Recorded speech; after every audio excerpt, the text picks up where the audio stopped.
Hi. Hello family members and welcome back to my channel. नाजरीन, एक दफा का जिक्र है कि एक बहुत ही खूबसूरत गांव था। उस गांव में एक बादशाह रहता था। उसकी एक खूबसूरत सी बेटी थी। बाप अपनी बेटी से बहुत ज्यादा मोहब्बत करता था। जब उसकी बेटी शादी के लायक हो गई तो उसके रिश्ते दूसरी राजाओं के पास से आने लगे। वह अपनी बेटी की शादी करने के लिए लड़कों से मुलाकात भी कर रहा था, लेकिन अब तक उसे कोई भी अपनी बेटी के काबिल नहीं मिला। एक दिन उस गांव में एक मांगने वाला फकीर आया, जिनकी उम्र तकरीबन 80 साल थी। वह बादशाह से कहने लगा कि मैं आपकी बेटी से शादी करना चाहता हूं। यह सुनते ही बादशाह को बहुत ज्यादा गुस्सा आया। उसने कहा कि तुम्हारी हिम्मत कैसे हुई, तुम्हारी इतनी औकात कि तुम मेरी बेटी के बारे में सोचो। उसने अपने आदमियों से कहा कि फौरन इसकी गर्दन उड़ा दो। उसने जुर्रत कैसे की कि मेरी बेटी को अपनी बीवी बनाने के बारे में सोचने की भी। फकीर को गिरफ्तार कर लिया गया। उसे ले जाकर कैद खाने में डाल दिया गया। उस फकीर ने कहा कि आप मेरी बात को समझने की कोशिश करें। मैं आपकी बेटी से शादी करना चाहता हूं, लेकिन इसके पीछे एक बहुत बड़ी वजह है। लेकिन बादशाह कहने लगा कि मैं अब एक ही बात सुनना नहीं चाहता। बादशाह ने फौरन उसको कहा कि इसको ले जाओ और कैद खाने में डाल दो। उस फकीर को कैद खाने में कोड़े मारे जा रहे थे। जब यह खबर राजकुमारी तक पहुंची तो उसने अपने बाप से कहा कि यह आप क्या कर रहे हैं, किसी बुजुर्ग के साथ ऐसा करना अच्छी बात नहीं। उसने कहा कि तुम बीच में मत पड़ो। वो राजकुमारी फकीरों की बहुत ज्यादा इज्जत करती थी, बहुत ही नेक थी।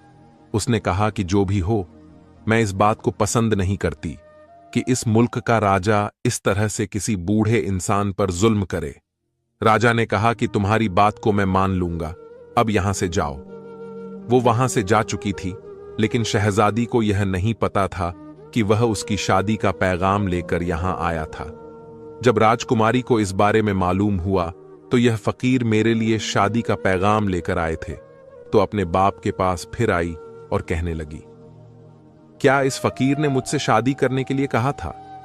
बादशाह ने सबको मना कर दिया था कि मेरी बेटी को इस बारे में पता न चले, क्योंकि वह बहुत जिद्दी है और जो फैसला करती है डंके की चोट पर करके रहती है।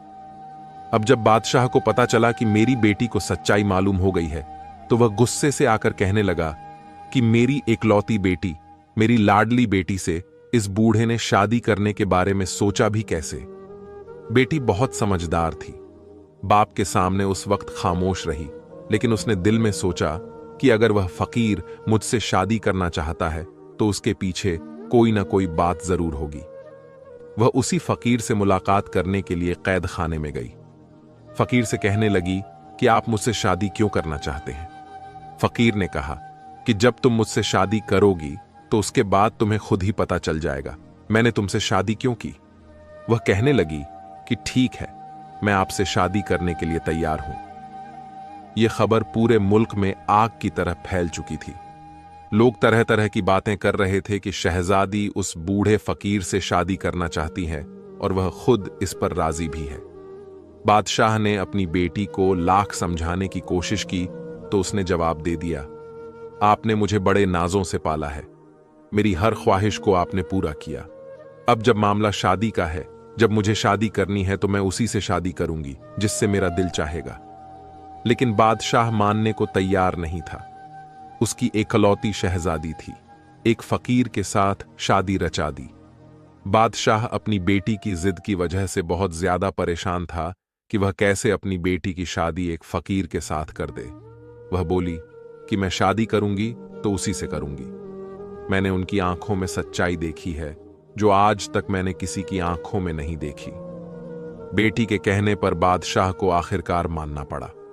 उसने खुद पूरी सल्तनत में ऐलान कर दिया, हमारी बेटी की शादी हो रही है, लेकिन यह शादी बहुत ही सादगी के साथ होगी। सिर्फ निकाह होगा और मेरी बेटी आज के बाद महल में नहीं रहेगी, बल्कि उसकी झोंपड़ी में जाकर उसके साथ ही रहेगी जिससे वह शादी कर रही है। बादशाह बहुत गुस्से में था, क्योंकि वह नहीं चाहता था कि उसकी बेटी की शादी उस फकीर से हो।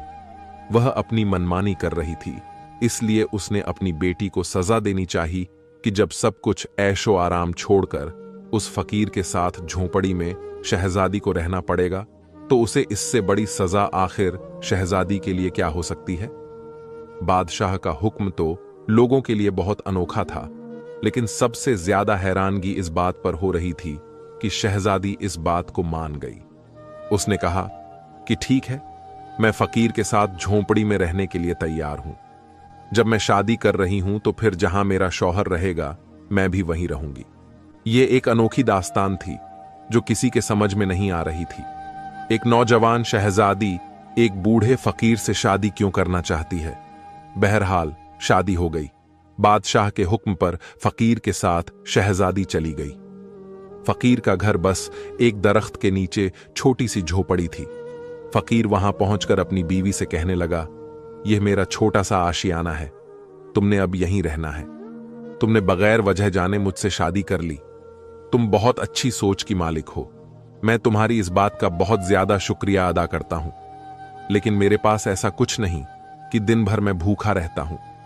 रात को इबादत करता हूं, जब कभी कहीं से मिल जाता है तो खा लेता हूं। क्या तुम मेरे साथ इस हाल में रह लोगी?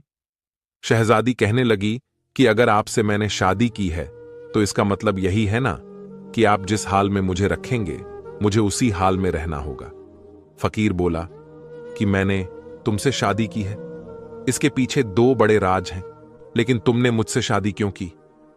उसने कहा कि मैंने अल्लाह की बारगाह में दुआ की थी, अगर मेरी जिंदगी में कोई नेक इंसान आएगा तो मैं उसी को अपना शौहर कबूल करूंगी, चाहे वह किसी सल्तनत का राजकुमार हो या कोई दरवेश हो।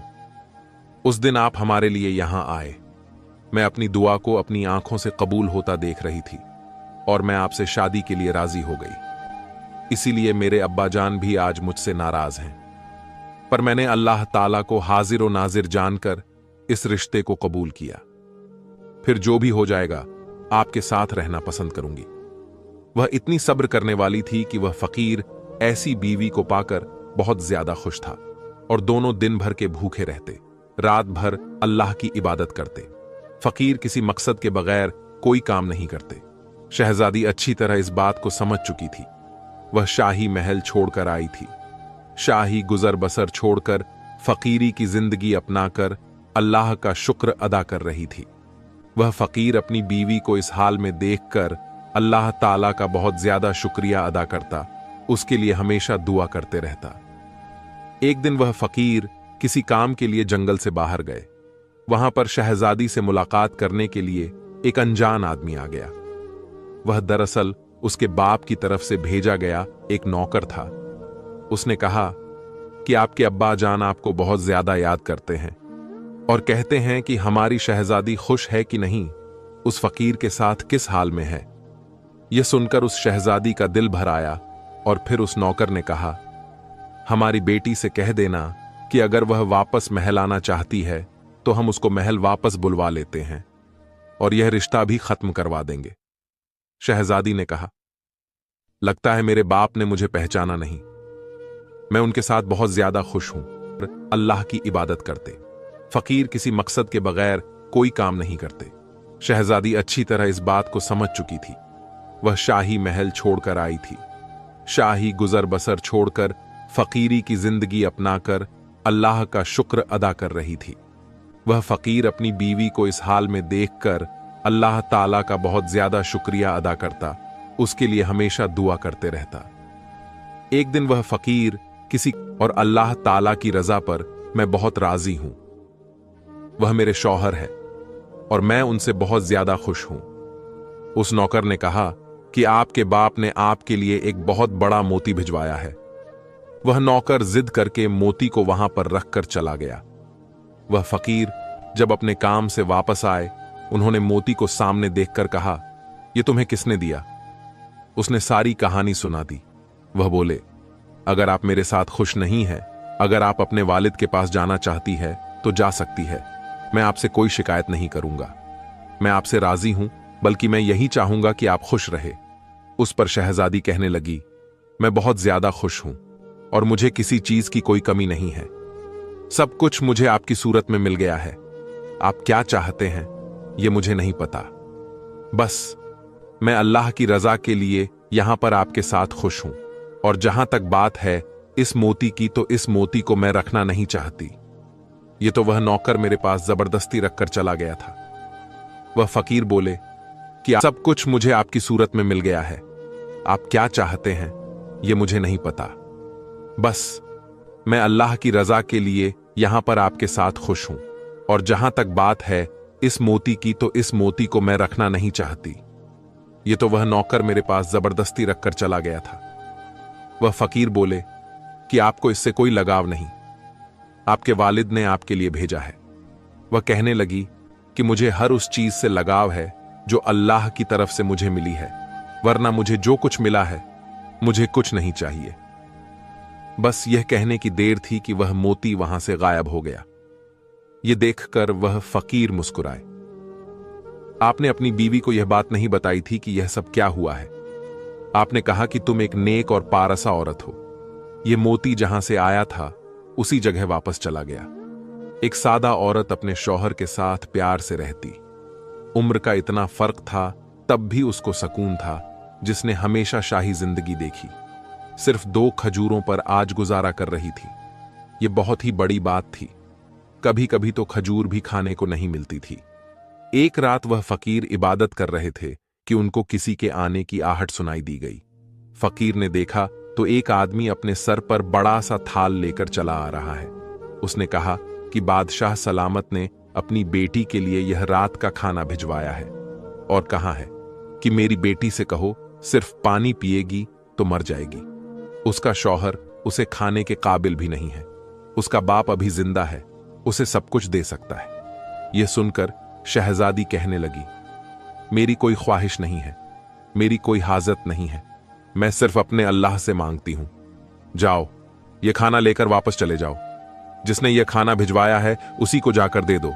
मुझे जो अल्लाह खिलाएगा मैं वही खाऊंगी।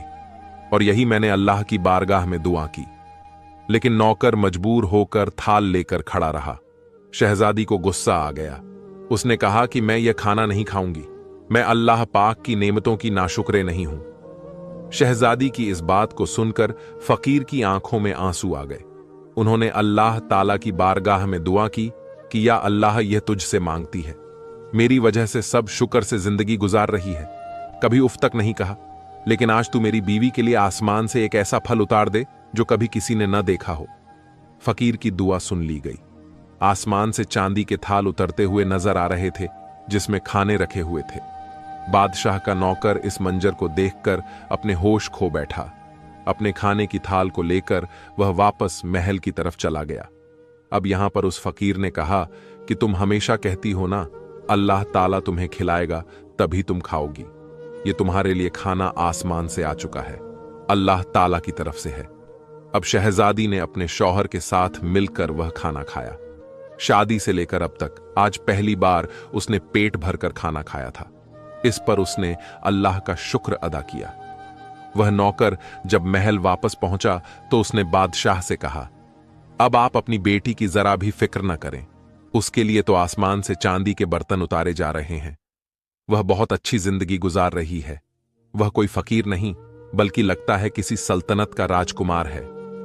बादशाह ने कहा कि ऐसे कैसे हो सकता है? अगर ऐसा होता भला वह झोंपड़ी में क्यों रहता? मेरी बेटी मेरे खिलाफ आखिर कैसे जा सकती थी? अपने मुलाजिम की बातों को सुनकर बादशाह के कान खड़े हो गए, लेकिन उसके सामने उसने कुछ भी न कहा।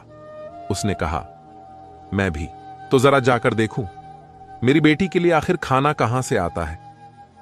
एक दिन वह चुपके से भेष बदलकर फकीर की झोंपड़ी के पास पहुंच गया। उधर फकीर ने फिर अल्लाह की बारगाह में दुआ की। बादशाह ने खुद अपनी आंखों से देखा कि आसमान से थाल उतरता हुआ आ रहा था और उसमें ऐसा खाना था जो आज तक किसी ने नहीं खाया। न ही बादशाह के शाही महल में कभी ऐसा खाना बना था। यह सब देखकर उसका खून खौलने लगा। वह अपने महल में वापस आ गया और दाएं बाएं टहलने लगा। उसने कहा कि मुझे लगता है कि यह फकीर कोई बहुत अपने शौहर के साथ मिलकर वह खाना खाया। शादी से लेकर अब तक आज पहली बार उसने पेट भरकर खाना खाया था। इस पर उसने अल्लाह का शुक्र अदा किया। वह नौकर जब महल वापस पहुंचा तो उसने बादशाह से कहा, अब आप अपनी बेटी की जरा भी फिक्र न करें, उसके लिए तो आसमान से चांदी के बर्तन उतारे जा रहे हैं। वह बहुत अच्छी जिंदगी गुजार रही है। वह कोई फकीर नहीं बल्कि लगता है किसी सल्तनत का राजकुमार है। बादशाह ने कहा कि ऐसे कैसे हो सकता है? अगर ऐसा होता भला वह झोंपड़ी में क्यों रहता? मेरी बेटी मेरे खिलाफ आखिर कैसे जा सकती थी? अपने मुलाजिम की बातों को सुनकर बादशाह के कान पर है, तभी तो खाना इस तरह ऊपर से मंगवा रहा है। उसने अपने खास आदमी से कहा कि इस जादूगर का खात्मा करना पड़ेगा। उस जादूगर ने तो हमारी बेटी को हमसे दूर कर दिया है। उस मुलाजिम ने कहा कि जी हां, एक ऐसा जादूगर को मैं जानता हूं जो उससे लड़ सकता है। वह बहुत पहुंचा हुआ जादूगर है। उसकी जादू के आगे किसी का जादू काम नहीं करता, सब नाकाम हो जाते हैं। उसके सामने वह दरवेश क्या है, 80 साल का बूढ़ा जिसके पैर खुद कब्र में लटके हुए हैं। बादशाह ने कहा, ठीक है, उस जादूगर को फौरन मेरे पास बुलाकर लाओ। जब वह जादूगर आया तो उसे बातें बताई गईं और कहा गया कि वह अल्लाह वाले फकीर इस तरह मेरी बेटी को अपने साथ ले गए और जादू के तौर पर उसको रोजाना खाना खिला रहे हैं। शहजादी को जब इतने अच्छे अच्छे खाने खाने को मिलेंगे, शहजादी तो उसी के गुण गाएगी। बस मुझे अपनी बेटी किसी हाल में वापस चाहिए। उस जादूगर ने अपना अमल शुरू किया। कुछ दिन अमल करने के बाद उसको पता चल गया कि वह कोई जादूगर नहीं बल्कि एक अल्लाह का नेक बंदा है। उसका मुकाबला करना इतना आसान नहीं। जादूगर सीधा बादशाह के पास आया और कहने लगा, मैं उनसे मुकाबला नहीं कर सकता, क्योंकि अगर मैं उसके सामने खड़ा होता हूं तो मुझे बहुत बड़ा नुकसान हो जाएगा। बादशाह कहने लगा कि ऐसा कौन सा नुकसान हो जाएगा? वह कहने लगा कि बस कोई भी जादू मैं उसके साथ नहीं करना चाहता। बादशाह बहुत ज्यादा गुस्से से बोल रहा था, क्योंकि अब तक वह बर्दाश्त कर रहा था। आज तक उसने अपनी बेटी की हर जिद को पूरा किया था। अब जब उसने देखा कि यह जादूगर अमल करने को तैयार नहीं, उसने जादूगर से कहा कि अगर तुम खुद अमल नहीं कर सकते मेरी बेटी को वापस लाने के लिए, तो अपनी बेटी को वापस लाने के लिए मैं खुद ही अमल कर लेता हूं। मुझे यह अमल सिखा सकते हो।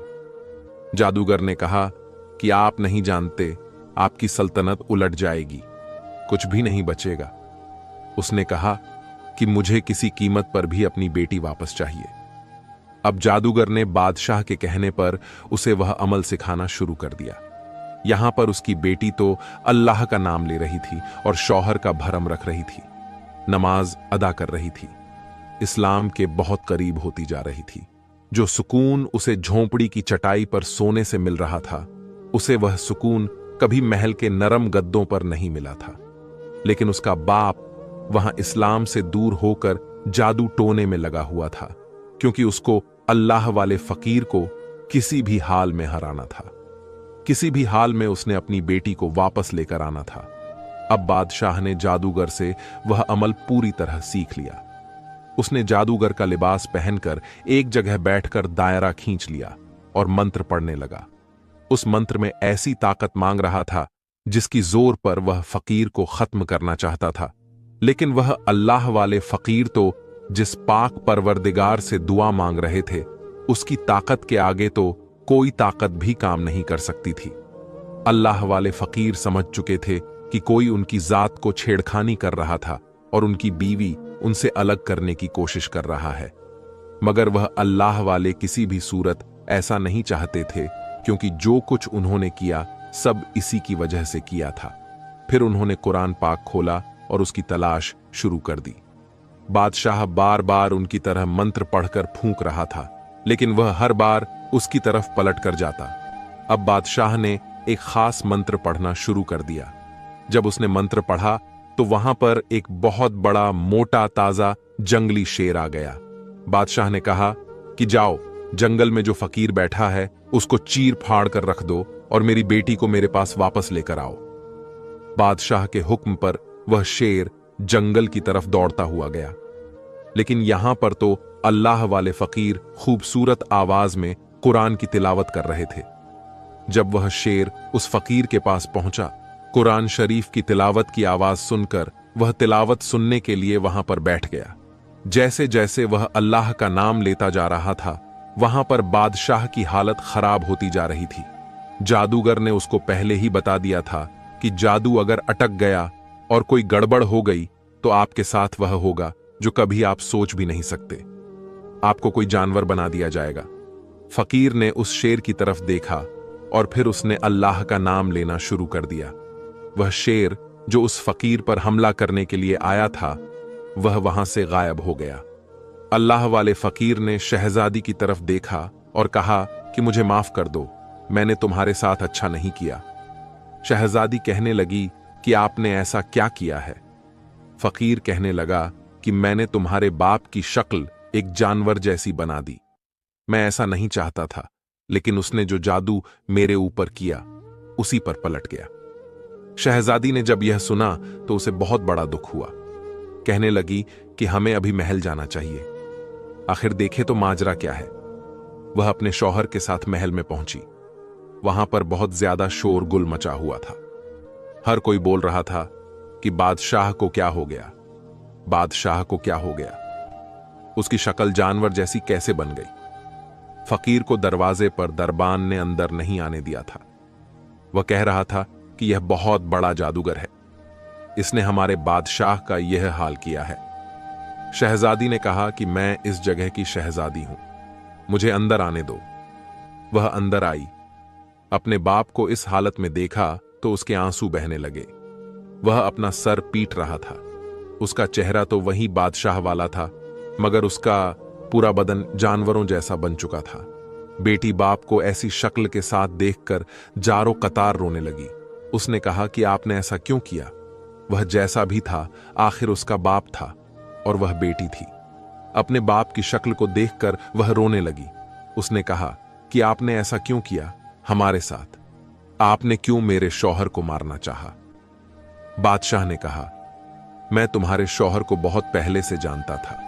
तुम्हारे शौहर ने तुमसे शादी कर ली, लेकिन तुमसे शादी करने की वजह से आज तक उसने नहीं बताई। आज मैं तुम्हें बताता हूं। दरअसल मैं तुम्हारी शादी किसी मुसलमान से नहीं करना चाहता था, बल्कि मैं तुम्हें एक ऐसी सल्तनत की शहजादी बनाना चाहता था जो कि गैर मुस्लिम था और उसकी बहुत बड़ी जायदाद थी। मैं उसकी शादी तुमसे करके उस मुल्क को अपने कब्जे में लेना चाहता था।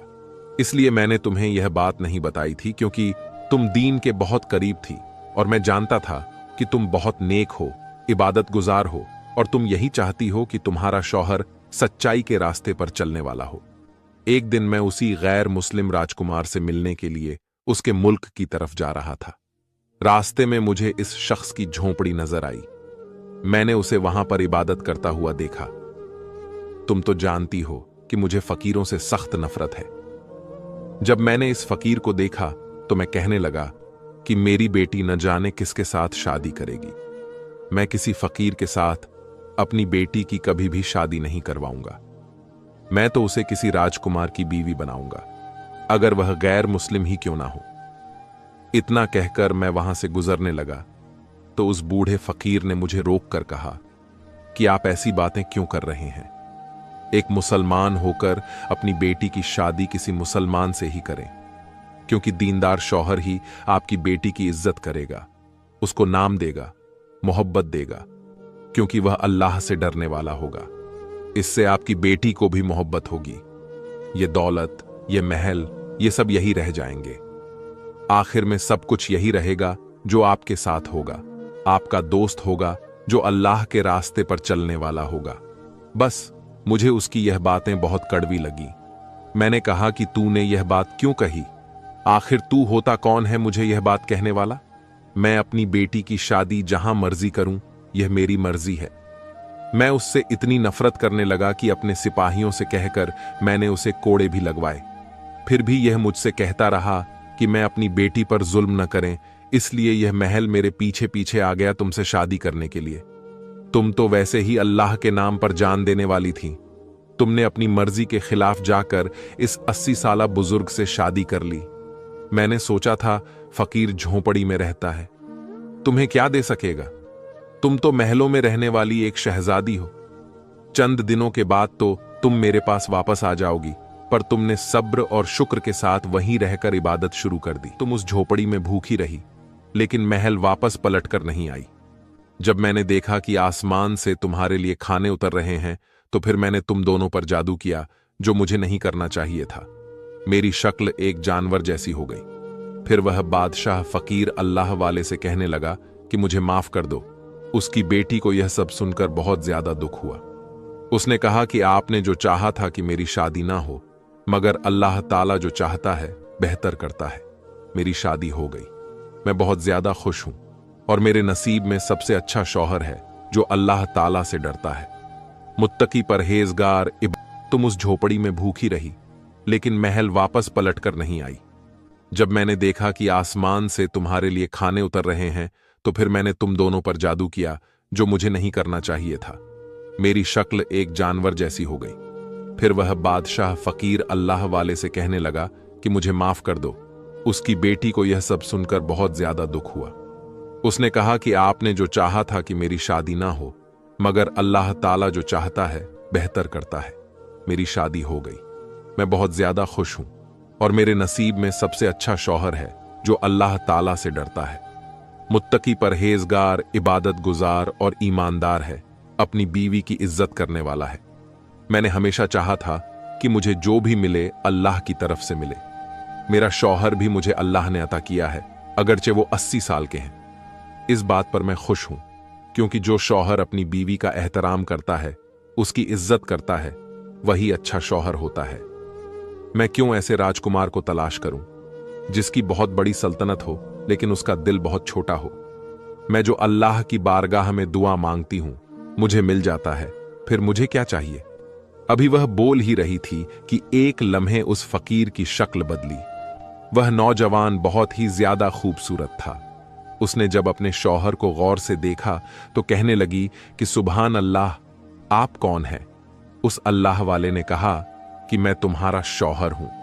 शहजादी को तो अपनी आंखों पर यकीन नहीं आ रहा था। बादशाह भी यह सब देखकर हैरान था, जो अपनी हालत पर रो रहा था और अफसोस कर रहा था। उसने कहा कि मैंने 80 साल के बूढ़े को इतना दुत्कारा कि मेरी शक्ल एक जानवर जैसी बन गई, लेकिन यह अल्लाह वाले फिर से जवान हो गए। फकीर ने अपनी आवाज में कहा, हां, मैं तुम्हारा शौहर हूं। तुमने सब्र और शुक्र के साथ जिंदगी को गुजारा। मैंने तुम्हें जो खिलाया, तुमने वो खाया, कभी उफ तक नहीं कहा। अल्लाह पाक भी तुमसे खुश होकर अल्लाह पाक ने तुम्हें यह शौहर अता किया है जिसका तुम हक रखती थी। फिर वह अपनी बीवी को साथ लेकर जंगल के रास्ते से गुजरने लगे तो उसने कहा कि हमें इस झोपड़ी में नहीं जाना। उन्होंने कहा कि मैं तुम्हें वहां ले जा रहा हूं जहां की तुम मलिका बनोगी। यह झोपड़ी, यह जंगल, यह खाली पेड़, यह सब तुम्हारा इम्तिहान था। तुम इस इम्तिहान में कामयाब हो गई। मैंने तुमसे कहा था ना, जब तुम्हें वजह का पता चलेगा तो तुम अल्लाह का शुक्र अदा करोगे। सुभान अल्लाह। तो दोस्तों, देखा आपने, एक शहजादी जो कि एक गरीब की झोंपड़ी में उसकी बीवी बनकर रह रही थी और अल्लाह से हर चीज मांगती थी। उसने जो भी मांगा सिर्फ अल्लाह ताला से मांगा। जो लोग अल्लाह की जात पर भरोसा रखते हैं, अल्लाह ताला उन्हें उस जगह से नवाजता है जहां उनका गुमान भी नहीं होता। इसलिए हम सबको भी सिर्फ अल्लाह की जात पर भरोसा रखना चाहिए और सिर्फ अल्लाह की जात से मांगना चाहिए। आखिर में अल्लाह पाक से दुआ है कि अल्लाह पाक हमारी तमाम मुरादें, हमारी तमाम परेशानियों को दूर कर दे।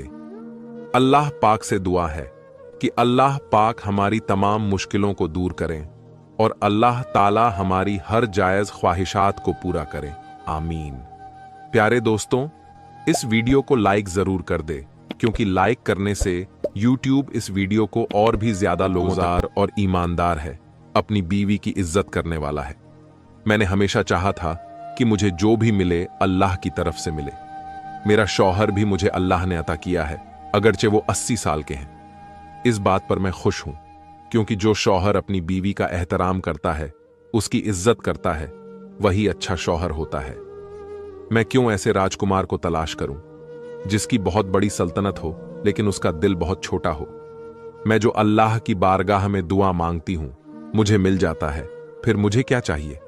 अभी वह बोल ही रही थी कि एक लम्हे उस फकीर की शक्ल बदली। वह नौजवान बहुत ही ज्यादा खूबसूरत था। उसने जब अपने शौहर को गौर से देखा तो कहने लगी कि सुभान अल्लाह, आप कौन हैं? उस अल्लाह वाले ने कहा कि मैं तुम्हारा शौहर हूं। शहजादी को तो अपनी आंखों पर यकीन नहीं आ रहा था। बादशाह भी यह सब देखकर हैरान था, जो अपनी हालत पर रो रहा था और अफसोस कर रहा था।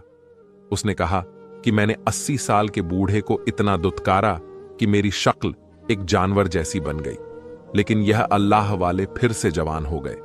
फकीर ने अपनी आवाज में कहा, हां, मैं तुम्हारा शौहर हूं। तुमने सब्र और शुक्र के साथ जिंदगी को गुजारा। मैंने तुम्हें जो खिलाया तुमने वो खाया, कभी उफ तक नहीं कहा। अल्लाह पाक भी तुमसे खुश होकर अल्लाह पाक ने तुम्हें यह शौहर अता किया है जिसका तुम हक रखती थी। फिर वह अपनी बीवी को साथ लेकर जंगल के रास्ते से गुजरने लगे तो उसने कहा कि हमें इस झोपड़ी में नहीं जाना। उन्होंने कहा कि मैं तुम्हें वहां ले जा रहा हूं जहां की तुम मलिका बनोगी। यह झोपड़ी, यह जंगल, यह खाली पेड़, यह सब तुम्हारा इम्तिहान था। तुम इस इम्तिहान में कामयाब हो गई। मैंने तुमसे कहा था ना, जब तुम्हें वजह का पता चलेगा तो तुम अल्लाह का शुक्र अदा करोगे। सुभान अल्लाह। तो दोस्तों, देखा आपने, एक शहजादी जो कि एक गरीब की झोंपड़ी में उसकी बीवी बनकर रह रही थी और अल्लाह से हर चीज मांगती थी। उसने जो भी मांगा सिर्फ अल्लाह ताला से मांगा। जो लोग अल्लाह की जात पर भरोसा रखते हैं, अल्लाह ताला उन्हें उस जगह से नवाजता है जहां उनका गुमान भी नहीं होता। इसलिए हम सबको भी सिर्फ अल्लाह की जात पर भरोसा रखना चाहिए और सिर्फ अल्लाह की जात से मांगना चाहिए। आखिर में अल्लाह पाक से दुआ है कि अल्लाह पाक हमारी तमाम मुरादें, हमारी तमाम परेशानियों को दूर कर दे। अल्लाह पाक से दुआ है कि अल्लाह पाक हमारी तमाम मुश्किलों को दूर करें और अल्लाह ताला हमारी हर जायज ख्वाहिशात को पूरा करें। आमीन। प्यारे दोस्तों, इस वीडियो को लाइक जरूर कर दे, क्योंकि लाइक करने से YouTube इस वीडियो को और भी ज्यादा लोगों तक पहुंचाता है। और हां, वीडियो को दूसरों तक शेयर कर दें। हो सकता है कि आपके एक शेयर से यह बात किसी के दिल में उतर जाए और हम सबके लिए सदकाए जरिया बन जाए। दोस्तों, मोबाइल की स्क्रीन पर हमने 4 वीडियो खास आपके लिए लगाए हैं। वो भी बहुत अच्छी अच्छी कहानियां हैं, उसे भी जरूर से देखें। अपनी दुआओं में हमें भी याद रखें। हमारे साथ आखिर तक रुकने के लिए आपका दिल से शुक्रिया।